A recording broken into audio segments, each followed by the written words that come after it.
I think we can probably start off now. So thank you once again, everyone who's come so far, and people who are still rolling into the session. Thank you very much for joining along for ValueMatch and Unseen's presentation on how small businesses can start their human rights strategy. Just to introduce ourselves, my name is Yuan Chan. I am a lead consultant for sustainability, social impact, and human rights at ValueMatch. I've done quite a lot of work with doing human rights related consulting for companies mainly based in the UK and in Europe. And at the moment with ValueMatch, I play a leading role in developing and driving our sustainability benchmarking, human rights training and supply chain services, as well as leading ValueMatch's human rights strategy internally. So it's great to be with you all today, and I really look forward to hearing from all of you what you think about the session. And if you'd like to connect with me or would like to have a chat, I've put a screenshot of a QR code that leads to my LinkedIn profile, if that's useful. Over to my friend from Unseen UK, Laura Lindemann, to introduce herself. Hello, everyone. A big welcome from my side, too. It's lovely having you all here. So my name is Laura Lindemann. I am a part of the Unseen business team. As a business engagement manager, I am basically specialized in working with businesses prior to any big project starting to figure out how Unseen can support and what a partnership could look like generally or within a certain budget you may have. I work alongside an amazing team of really knowledgeable people with a big drive for human rights and modern slavery. My background is in private healthcare, and I've been with Unseen for almost 2.5 years now. Before I moved to the business team, I was working in the frontline team as a caseworker, where I supported survivors directly on their journey to recovery. I'm quite an all-arounder, as you can see, due to my experience. So if any questions come up, maybe not particularly business related, but frontline related as well, please do let me know and I'll do my best to answer them. Just a super quick overview of Unseen. So we are an anti-trafficking charity based in Bristol. We have 3 main arms we are working in. One is the direct frontline work. The other one is the extensive research projects we are doing. And then the third one is the business services. Brilliant. Thank you very much for that really brilliant introduction, Laura. So just jumping into a quick overview of the presentation, we'll first be covering, broadly speaking, what is modern slavery and human trafficking and how widespread is it, both in the UK and to a degree internationally as well. That will be done by my friend Laura. We'll then be covering why small and medium enterprises, or SMEs, are important in fighting modern slavery and human trafficking locally and worldwide. We'll then be going into steps for SMEs to start their human rights strategy using our own organization, ValueMatch, as a case study to really add an element of real life experience and real applicability to the layout of how to start a strategy. We'll be looking at the key learnings and results from that, as well as some key recommendations we would really give and highly advise for small businesses to start on as their first steps for their strategy. So without further ado, let's jump into the presentation. So I think the first thing that I really want to emphasize is that small and medium enterprises can't afford to ignore modern slavery. Based on public sector context, 10% of a public sector bid score could actually go down the drain if a business has no approach or can't answer for their approach to managing modern slavery risk. So this is very important. From a legislative and a procurement perspective, small and medium enterprises, SMEs, are increasingly facing pressure from multiple angles around modern slavery and human rights compliance. So once again, from that public procurement perspective, UK government now mandates that social value considerations are given at least a 10% weighting in awarding contracts to suppliers. And within this is the identification and management of modern slavery, depending on the individual procurement. Theme 4 covers modern slavery prevention directly. So SMEs that supply to the UK public sector, either directly or indirectly through a large supplier, will have to answer for what they're doing to mitigate modern slavery risk. And failure to do so could mean losing at least 10% of your bid score within the public sector competition process. Additionally, international legislation is tightening around business and human rights, especially in Europe. SMEs that form the part of supply chains for larger companies will have to answer for risk management, because large companies are facing their own pressures from legislation to report on these kinds of risks. And on top of that, a recent House of Lords report came out, which is indicating the direction of travel for legislation, namely mandatory human rights due diligence compliance reporting, as well as it already outlines that SMEs are already facing increased pressure to report because of the larger entities that I mentioned before. So now on to my colleague Laura on definitions and scopes of human trafficking and modern slavery. Great, thank you. But I try to keep it simple and quite compact because there is a lot to say about what modern slavery is. But yeah, as I said, I keep it quite short and sweet. So modern slavery is the exploitation of an individual by others for financial gain. As a definition, it is saying that it is the commodification of a person with the aim of exploiting them. So generally speaking, there is always an aspect of finance involved in exploitation. Modern slavery is an umbrella word, and the term is covering different types of modern slavery. I'm just going to talk you through the most common ones now. So let's start with forced labor, which is basically when a person is being forced into working without pay or freedom to leave. Debt bondage is when a person is forced to work off an impossible debt. This can often be connected with forced labor, not all the time though.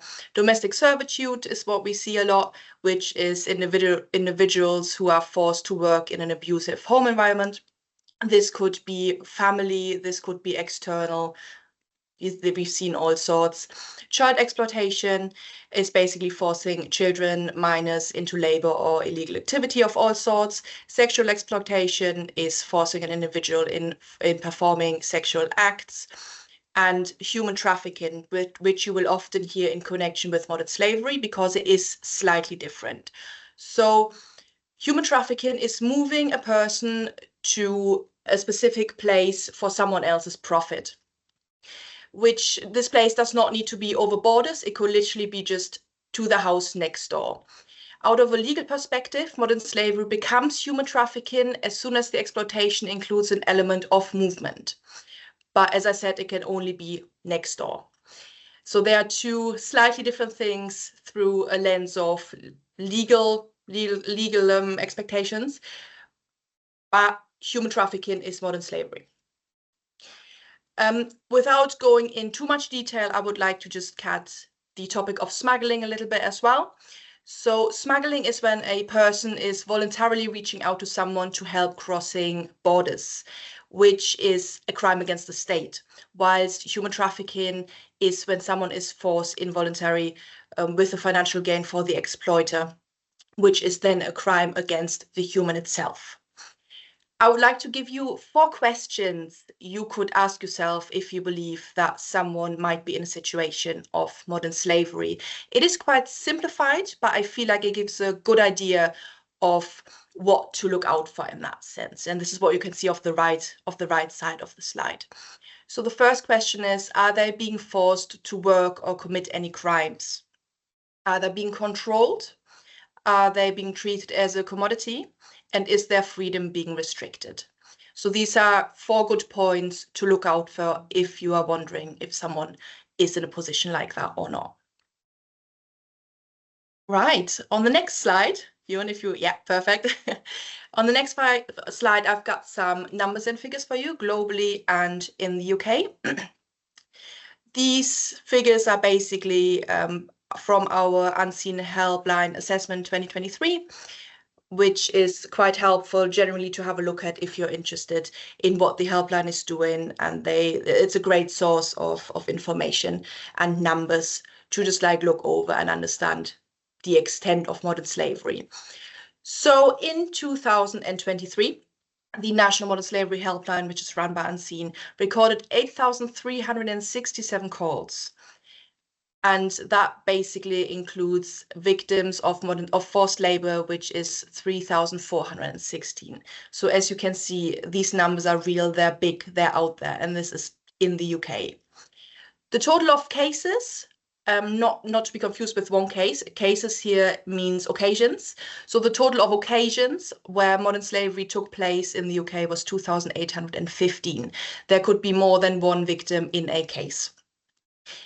In the UK, in total, according to modern slavery experts, there are 122,000 people in modern slavery right now as we speak. And worldwide, it's just under 50 million. And of these 50 million, 28 million are trapped in forced labor. So as you can see, the numbers are massive. And it is a crisis at the end of the day. It is a crisis against human rights. On the following slide, I would like to show you a little bit more about the risk for yourselves as SMEs. I did split this slide in three. So on the top, you can see the forms of exploitation, which are high risks for SME, which is labor exploitation in supply chains, debt bondage through external exploitation, and generally all forms of external exploitation. What I mean by this is that an SME or a company in general does not necessarily need to be the exploiter, but they can still have people who are in exploitation in their supply chain or in their organization. The exploiter could be a family member, a friend, or quite simply an agency who referred the person to a certain job. The middle part shows the high-risk areas for SMEs when it comes to modern slavery risk management. As mentioned, forced labor is quite a big part of this, whether that's external or internal, and then, of course, the external exploitation. But there is also an additional risk due to the work visa holders, which within supply chains, which is a whole different topic. If you have more questions on this, do let me know, because it would basically take longer than 45 minutes if I would get into this now. But it definitely increases the vulnerability of individuals who are on these visas for different reasons. The lack of resources is probably one of the highest risks for SMEs, and barriers as well. This is not just the financial side of things, but I'm also speaking about teams and human resources, if you like. The teams in bigger companies can hold a massive level of knowledge around human trafficking, whilst SMEs not necessarily have access to this because of the size of the organization. So SMEs have to work extra hard to be basically able to gain the knowledge and understand and identify the risk within their own organization. And of course, budget is tight, which limits the SMEs even further to work with NGOs, for example, or put things into place. Another high risk is that a lot of SMEs are relying on labor-heavy industries. So labor-heavy industries are usually high risk for several different reasons. Often it's because there are low-skilled jobs, it's a high use of agency workers or seasonal workers or visa holders. So this is a very vulnerable group of sectors there. So many SMEs rely on this, which basically is their tier 1 or tier 2 suppliers. And this increases then the risk of a modern slavery case in the direct supply chain. Another risk which I would like to add is the risk of damage to the actual business. And what I mean by this is, for example, legal consequences if SMEs are not compliant with any legal requirements around modern slavery, loss of businesses, as Ewan said earlier, if, for example, big organizations are not renewing contracts as the SME is not able to evidence a strong modern slavery approach, or the risk to reputation ultimately, if, for example, a case is found and there were no measures in place to manage this risk within your organization and your direct supply chain. So as you can see, there are risks for SMEs which are not, well, which need to be taken seriously, which are very serious, whilst SMEs have quite a big amount of restrictions on their back, which makes it really hard to manage human slavery risk within the organization and supply chains. So what I can recommend on that is the free resources you can find online, whether this is on our Unseen website. I do think I have something linked later on the slides you can have a look at, where we have SME toolkits, we have recruitment strategy kits, which can definitely be a great starting point of asking the right questions when recruiting, knowing how to recruit, what is important, So it's a great starting point if you don't know how to get this journey started. And obviously, sorry, a chat with NGOs in general, such as Unseen, could be really helpful for yourself as well. Not just to partner with us, but also to just have a conversation of this is what we do. Do you have any advice for us? So I'm more than happy to speak to you about this. Just contact me, let me know if you're interested in that. And then we can see what there is you can do on a low budget or even no budget. Brilliant. Thank you very much for that, Laura. So just on screen here, I have a picture of the fight between David and Goliath, a small fry fighting a giant. And when it comes to combating and managing risks of modern slavery, it can really feel like a David and Goliath battle as an SME. And that's perfectly reasonable. Almost all of the levers that larger organizations have to manage and mitigate these risks, SMEs usually have access to none of them in most cases. SMEs face certain disadvantages, and everyone likes to remind us of them, really. We usually have little to no influence through spend, reputation, or business size. Once again, as Laura said, we usually have no dedicated human rights team, expertise, budget, or capacity. SMEs are often so busy working to keep the lights on and rent paid for that we have no time to think and work towards the bigger picture. And additionally, human rights specific support in the market, such as risk data or consultancy, is often usually priced and purposed for larger businesses and suits their needs better. So for SMEs to take on human rights specific consulting services, sometimes it's quite disproportionate and is like, trying to cut a cake with a two-handed sword. So with this in mind, as soon as you stop looking at SMEs from the lens of larger business tactics, SMEs do have a different set of advantages to achieving human rights strategy objectives. SMEs, unlike larger organizations, are much more adaptable and can make quick changes to culture and processes. If you're a small company where everyone knows everyone, ideas can be acted on much faster and can spread a lot faster throughout the team as well. You also probably have a lot fewer shareholders to answer to as well. Small organizations mean that culture can be changed quickly, awareness across a team can be improved faster. Once again, there's less pressure externally from shareholders, and it means you can be a lot more creative about your approach. Also, if you operate within a particular local area or a neighborhood, you and your staff are much more aware of the risks facing that particular community. Is it widespread crime? Is it drug use? Is it gangs? You are the ears on the ground and are much more attuned to what's going on to report issues and protect the workforce and your local community. SMEs have significantly smaller supply chains to manage and monitor, and while you have much less influence over those suppliers usually, it's easier to identify which supplier relationships you may have more influence and ability to work with, such as with other SMEs that you may source from. Finally, as a smaller organization, there's much less you have control over, and so there's a smaller sphere of influence to account for with less complicated parts to it compared to a multinational conglomerate. So one of my favorite pieces of writing is The Art of War by ancient strategist Sun Tzu, which outlines timeless principles to overcoming challenges of this type. As shown on the quotes on screen, small forces and organizations can make big impacts, especially when they work within their strengths and capabilities and know when to take action and when not to take action. SMEs need to be really aware and attuned to what their capabilities are and be selective of the action they can take with limited resource. So now that we get onto the section on how small businesses could actually start their human rights strategy, we're going to share our own journey at ValueMatch, not because we're trying to show off, but because we want to share what we've learned through actually doing it ourselves and be able to pull really tangible and actionable advice out for those of you who are watching.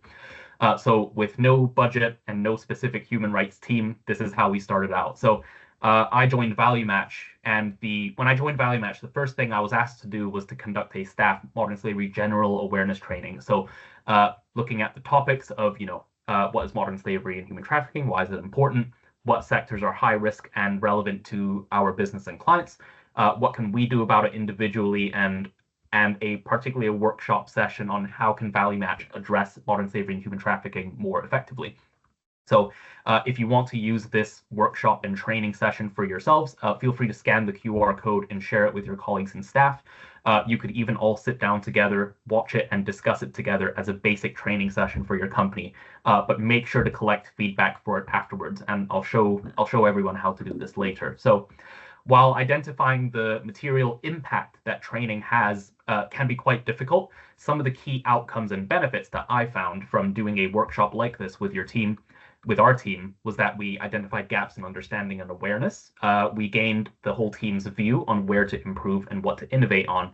And 3, it really improved the team's awareness and buy-in for wanting to create future solutions and initiatives. So this really starts to set the foundations for a culture that is thinking more keenly about human rights risk and how prevalent they are within your business and beyond. So from this foundation, we moved on to a current state audit and a basic strategy plan creation.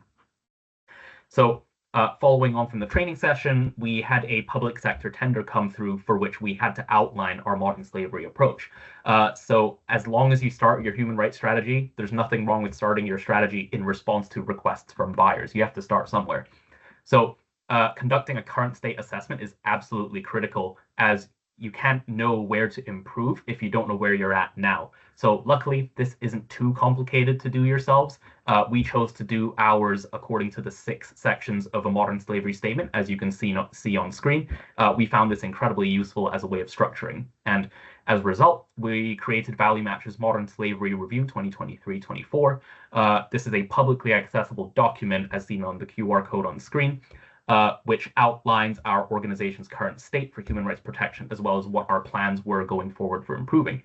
So one thing I particularly pushed for in the document was to have really crystal clear metric-based goals and key performance indicators for benchmarking our improvements to systems and processes. This is something that a lot of modern slavery statements I've seen, even from larger organizations, either completely lack, or the benchmark for success is quite vague and subjective. So, of course, there are some goals that are quite hard to quantify and measure, but you really have to do your best to make them SMART, with an emphasis on the achievable aspect of SMART, because there's not much point in setting a goal if you know that you can't reach it. The core principle that guided how we created this document was based on UK government guidance, which says that communication should be clear, easy to read, understand, and give a detailed picture and set goals for external readers. So we wanted to really uphold this best practice transparency and candidness as much as possible. So once again, feel free to scan the QR code if you'd like to have a read through later of the Modern Slavery Review we put together.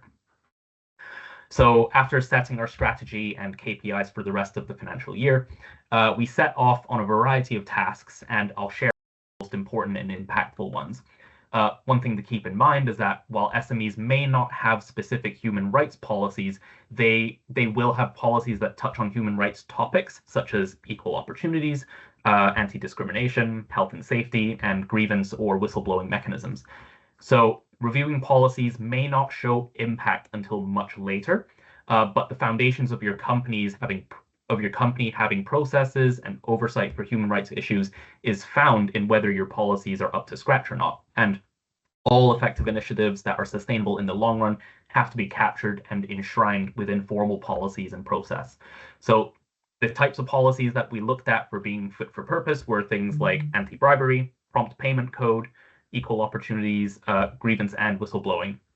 So whilst the policies I just mentioned didn't need any major changes, the modern slavery and human trafficking policy was the one that needed the most improvements based off of feedback from Ride for Freedom, which is an NGO, just informal conversations with them, and off of feedback from, the UK government's modern slavery assessment tool, which is free for any business to use. So some of the significant changes we made were including definitions around modern slavery, so being really specific about what we're combating. We added a high-level reporting procedure for modern slavery concerns that's accessible to suppliers and staff. Thankfully, we've not had to use this process yet. We've introduced a commitment to remedy and justice for victims, and we've also added further prohibitions to risky practices like confiscation of ID documents, compulsory overtime, so on. We're currently looking at how we can communicate these policy changes to our suppliers and drive impact there at the moment. So while policy improvements and their impacts may not show themselves immediately, Governance and recorded processes, once again, are incredibly important to showing a structured approach for oversight of these types of issues. So in the area of training, I would say that this is the most cost-effective and impactful area where SMEs can really work on for their staff benefit. You can't combat or stop an issue if you don't know what it is, what it looks like, and what you can do about it. So the two main commitments in the area of training. So the first one was for all existing staff to recomplete the modern slavery e-learning done during onboarding. I'm going to be very honest here. When I set this commitment in the strategy, it looked really good on paper, but we actually found that this wasn't as effective or beneficial for staff as we thought. The main issue is that the e-learning just covered general awareness and wasn't tailored to the day-to-day activities and projects of staff. So in effect, we were actually adding an extra thing for already busy staff to do. So therein lies the lesson of don't just do things to tick a box, as it can not only fail to be effective, but really add more stress to colleagues who are already busy, especially in a small business context. So in light of this, role-specific training was a much better and much more effective approach. So over the rest of the year, I created and ran a couple of role-specific trainings for the team that were not only applicable to their daily work, but also had really clear takeaway points and actions for them to apply on a daily basis. So one incredibly important thing to do is to make sure to track and measure the impact of initiatives like training, as this makes your reporting much more clear and concrete and data-driven.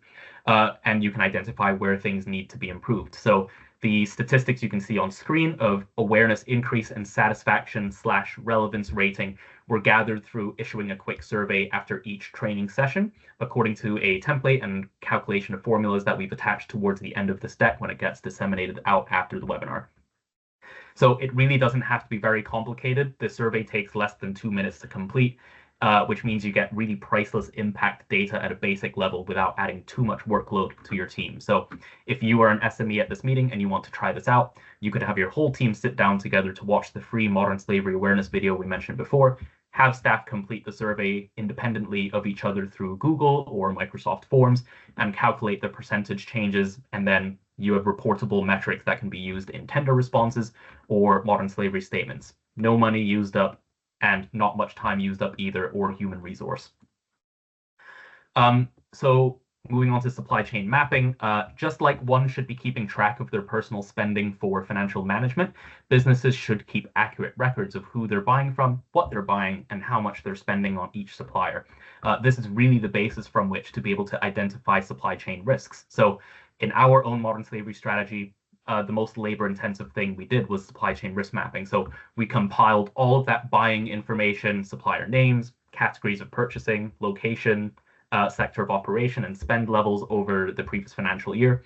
And then we created our own methodology for identifying focus areas and suppliers by risk and spend levels, and fed this compiled data through the methodology, which identified specific risk areas and risky suppliers. We also actually released the findings of this risk mapping publicly. As you can see on the QR code, you can scan that and take a read if you like.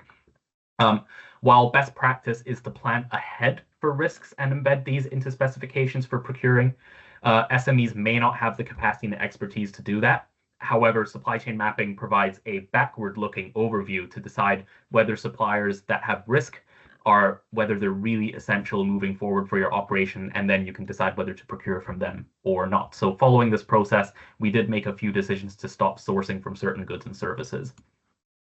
So looking at a very high level, these were the main sectors that were flagged for risk by our indicator sources that were also high spend relative to other suppliers that we buy from. So the main ones that we have strong relationships or have ongoing procurements with are suppliers in manufacturing, hospitality, warehousing, and logistics sectors as well.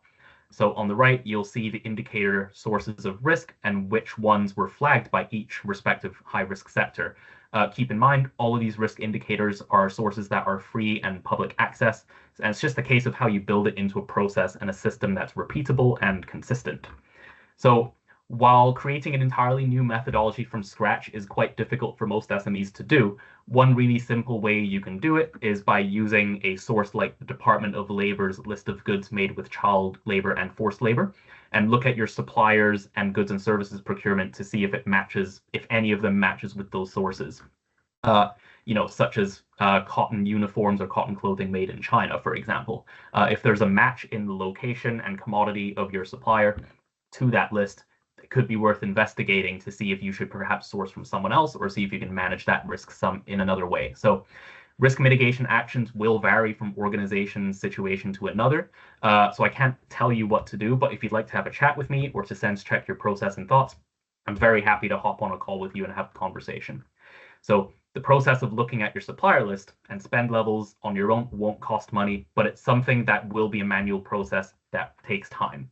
And if you want to be economical about it, you can collate an entire year's worth of procurement information and analyze it all in one go. That's one really good way of doing it. So based on our strategy execution, these are some of the key learnings that we identified that we think would be useful for SMEs for their own strategy creation. So number one, focus on actions that contribute to everyday tasks and don't just do things because they look good on paper. The example that we discussed earlier was redoing the e-learning, which was not very impactful and wasn't an effective use of time and resource. Role-specific training was much more effective and was actually applicable directly to day-to-day roles.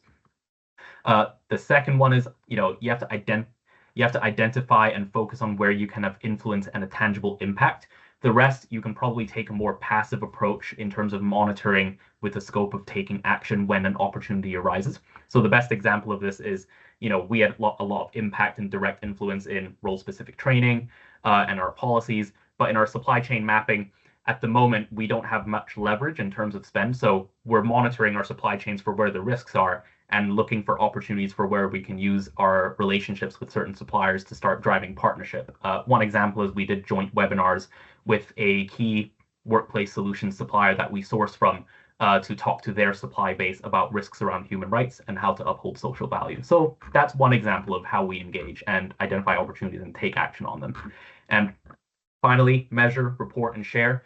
If you are doing your own human rights strategy and you discover best practice or a really effective way of doing something, make sure to measure its effectiveness and share it externally, really to show best practice and to encourage others in the sector to really be doing the same and to inspire others as well. So one example we're doing that is that Value Match will be represented at the UN Business and Human Rights Forum in Geneva in November. We're hoping to share about our work with not only leading our own strategy as a small enterprise, but also how we're supporting other organizations with not only human rights, but also just social value delivery in general. So in terms of the results following these principles and actions, I personally was given the Individual Impact Award by Unseen UK's independent judge panel at last September's Business Awards. And on top of that, Value Match's approach for supply chain mapping and publishing the findings was recognized by the judging panel as setting a new standard in transparency in the small and medium enterprise sector. So once again, this was all achieved with zero budget and no dedicated human rights team. And in addition, this was also in addition to normal service delivery that took the main seat. This shows that it's very possible for small organizations to make a huge impact and shine in the market. So over to my colleague Laura to take on the next section. Thank you, Hugh, and congratulations again for winning the award. Thank you very much. So, well, as you can see, Value Match has done some amazing work there, and it's great to see you drive. That's really amazing. So, when Hugh asked me to share with you what I find really impressive about the work or what was done really well, I was thinking about how can I break this down to make this journey as accessible as possible to other SMEs. So instead of focusing on the practical side of things Ewan just explained, I will focus a little bit more on the step-by-step, attitude almost towards the subject instead of the technical bit. So many organizations are at the beginning of their journey. And same as Value Match was once, this is how we start. And the first step I would like to point out is the acknowledgement of the problem and the acknowledgement that this is happening in your sector and in your supply chain. Value Match picked up on the risk, acknowledged it, and made the decision to change really. They then decided to start the process of understanding their own supply chain in order to assess the risk and ultimately review and improve their internal processes, which is a really, really important bit because without this, if you roll out trainings without actually giving the tool to manage modern slavery within supply chains, the training is not really going to do much. So that is a really nice order you have done this in. And I really liked how you prioritized looking at your, as I said, internal processes before rolling it then out. And of course, the last step, sharing your knowledge and your experience with other SMEs and attending webinars, going to awards and conferences is amazing. It's basically what everyone should be doing. Share what you've done, share how you started, share your experience whilst you have been on this journey, and share the problem, make some noise. And this is exactly what we want to see, and that is what you've done really, really well. I just want to also say that everyone's journey is different. So as well as their starting point, depending on where they are on this journey in the moment. Again, if you want to have a chat about what you can do where you are right now, I'm more than happy to have a conversation about that and see how we can, or where we can pick you up to get you to the same level as where Value Match is right now within the modern slavery approach. I would like to give you a quick overview of why SMEs are so important in the fight against modern slavery. So just to give you a number, following government reports, there are over 5.51 million SMEs in the UK. That makes up 99.9% of the businesses in the private sector in the UK and over 90% worldwide. So SMEs are the backbone of the economy, basically, and the power of change clearly lies with them. Every single SME that commits to the fight against modern slavery takes us one step closer towards the systematic change we are all really desperate to see. And as larger businesses often procure from SMEs, SMEs can actually have a significant influence on larger businesses' supply chains by, for example, adopting ethical practices and making supply chain transparency a priority within their own organization. SMEs set standards within operations, which then ultimately lead to educating and inspiring larger businesses. Every single SME committed to end modern slavery puts really high pressure onto larger businesses to take accountability, basically, for their own processes and to recognize priorities. And it will also inspire to change, not just nationally, but international pressure to address this modern slavery and the risk coming with it within supply chains will basically grow. So every SME's action, no matter how small, creates a ripple of change, and the impact is far beyond the size of the actual company. So please do what you can do, take it seriously, follow Value Match, and put a strong approach in place. Fantastic. Thank you very much, Laura. In terms of for organizations that really want clear takeaway points from the session, if you, in terms of recommendations, if you want to start doing training and awareness raising for your staff, one first step recommendation would be to use our free training video we mentioned and look at the survey process at the end of this deck when we disseminate it out. Use it with your team. If you want to do a current state assessment, review yourself according to the 6 sections of a modern slavery statement, or you can take the UK government modern slavery assessment tool, which also provides you very basic recommendations for what kind of steps you should take moving forward. It's a very good tool. For reviewing policies and procedures, ensure to review policies and procedures, update them, and make sure to share the changes with staff, because a policy is not really effective if no one knows about it or no one's read it. And finally, for supply chain risk management, look at your suppliers' locations and the commodities you've bought from them, and compare it against the US list of goods made with child labor or forced labor. So these are some really basic first step recommendations to take. In keeping with the spirit of our own recommendations, if you could provide some details through our 2-minute survey at the end, it really provides us some really useful feedback for what we can do better, what you found useful, and what you'd like to see going forward. So please feel free to scan the QR code to give us your feedback for future webinar ideas. And in terms of call to action, if you'd like to email me to have a call about starting your modern slavery strategy, Mike, you can send an email via the QR code. Likewise, if you'd like to chat with Unseen and Laura, I put a QR code down there as well. But apart from that, the floor is open to questions. Thanks so much for a very detail-heavy session, and thanks so much, Laura, for joining us as well for it. It's been really fantastic. Ewan, we have a couple of questions. Mm-hmm. So For SMEs just beginning their journey in the modern slavery and their modern slavery efforts, what are the most impactful ways to leverage Unseen UK's resources, like their self-assessment tools, to build a practical and sustainable strategy? Interesting. Laura, do you want to pitch in on that one? I'm so sorry, Brian. Can you repeat that question? Sorry.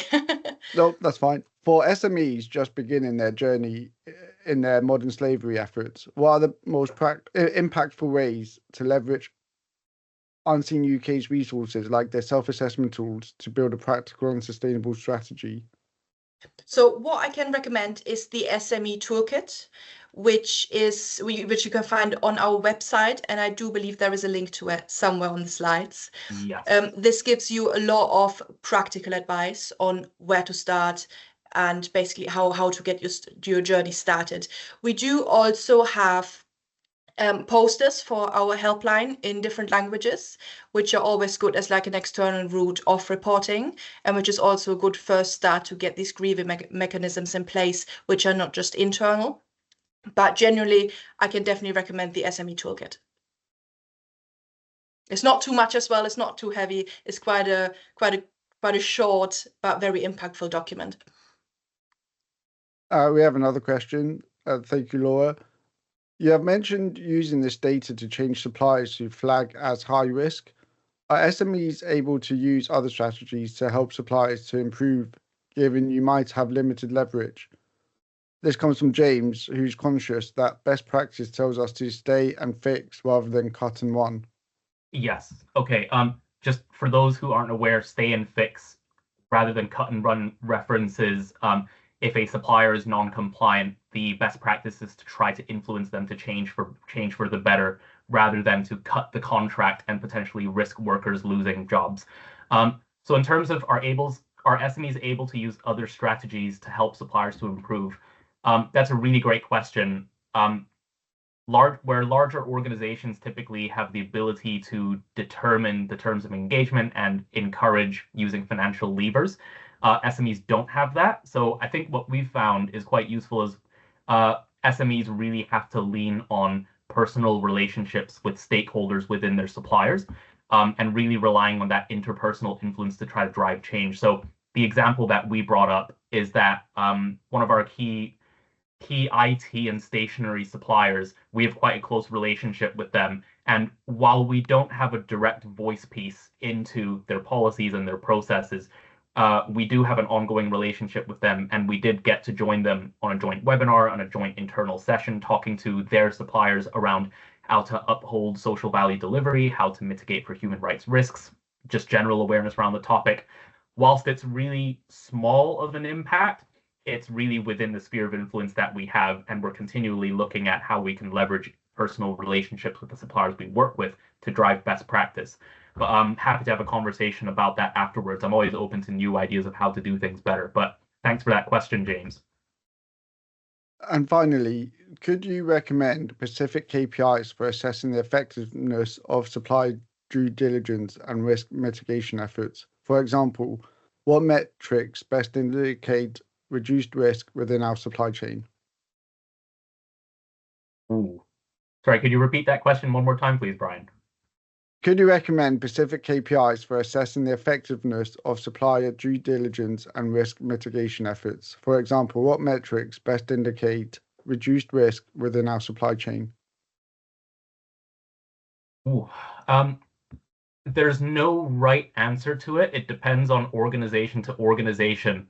The KPI that we initially used was that we would do risk mapping across 100% of our supply chain.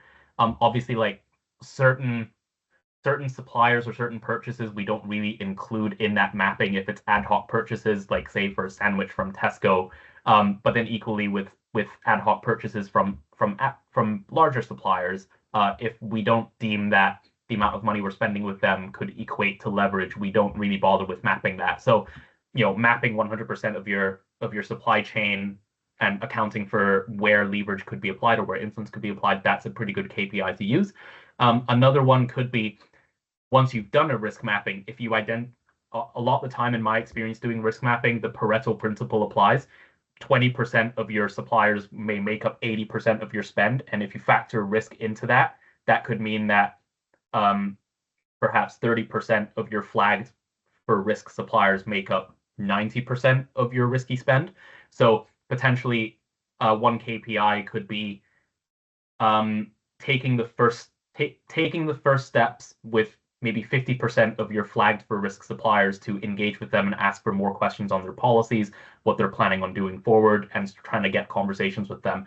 I think it's more about planning KPIs and actually seeing that they're achievable to do them is more important than trying to make up something that you think would have huge impact, but you might not be able to do, such as in lowering the risk across 100% of our supply chain. So once again, happy to have a conversation about that if that's useful. But those are some general KPIs that I would outline for SMEs.